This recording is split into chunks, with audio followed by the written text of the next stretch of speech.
Alright guys, Dave with CentraFlo Pressure Cleaning here in Orlando. We just finished this 9,000 square foot roof. We did a complex system high line rope operation. So that line you see goes from the front of the house down to the back of the house. And we put tension on the line. So you can see it's pretty, I can't even lift it up. Okay. So what we did here is we don't have any good anchors on the roof, and in Florida, your code in Florida for tile is to nail every other row. So every other row of tile is nailed, which makes it difficult to push a tile up to catch a rafter or a beam to where we can actually hammer in a temporary anchor. So in order to do that, we would, from what I've been taught and trained, we would have to actually break a tile, or you may break a tile to actually get underneath it, and obviously we don't want to do that. We're not roofers, so we don't want to damage the roof. We don't want to be responsible for putting any new tiles in. That would be something that we would call a roofer to do. So if we didn't have this option of running this high line, then we would have probably tried to call a roofer, one of our roofers, which is Brandon with DRS Roofing. We would have called them out, and they would have actually installed the anchors for us, so that we know it's done properly. But in this case, we were able to set up this high line, and we basically caught, and they're actually loosening it now. We're all finished up here, so you might see that line start to get some slack. But we were able to catch a concrete column on the front of the home with a wrap. We did a wrap around it, and then we caught tension. We did the same thing on the back side, and then we pulled tension using basically these Prusiks.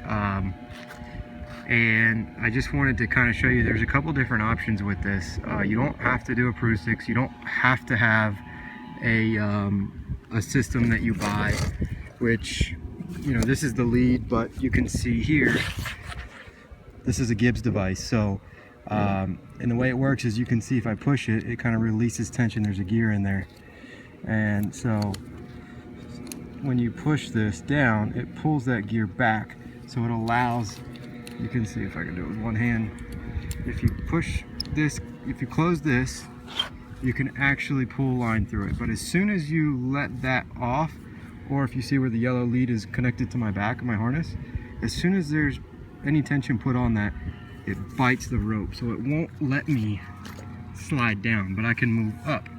Same thing, I can pull this back, and then,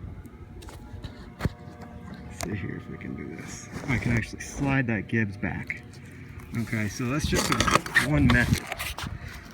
And what I did here is I put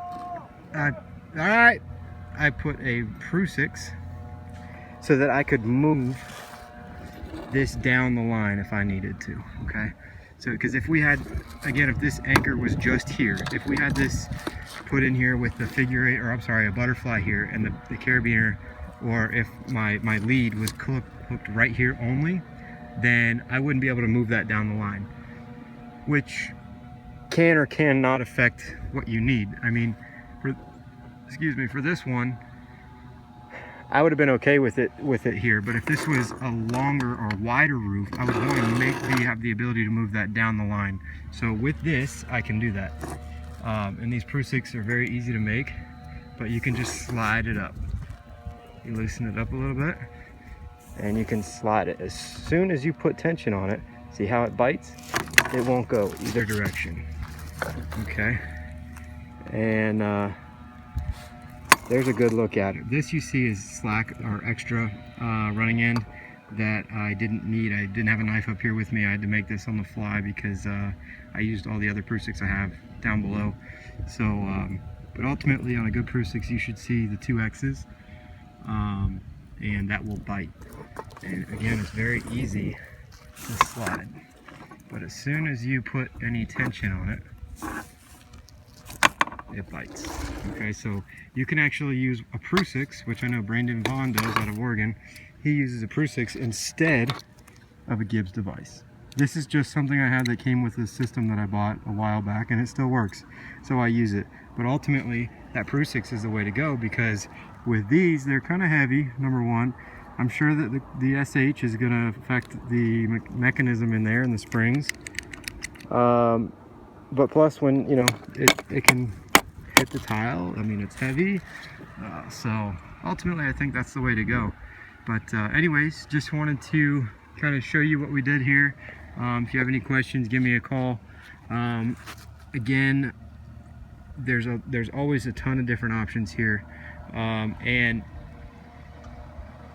if you can't find something that sticks out in front of you, then you got to kind of figure something out, which is what we did. And at first I wasn't too sure how we were going to complete this, but once we got here on scene or to the job, it was quite easy. So and we were able to safely and effectively clean this roof in under an hour once we got everything set up. So again, Dave with CentraFlo Pressure Cleaning in Orlando. And if you are a member of the UAMCC, I'm a chairman for the safety committee, and we are introducing more and more of this roof safety and rope safety and rope techniques into the UAMCC. So anyways, thanks for your time. Have a good day.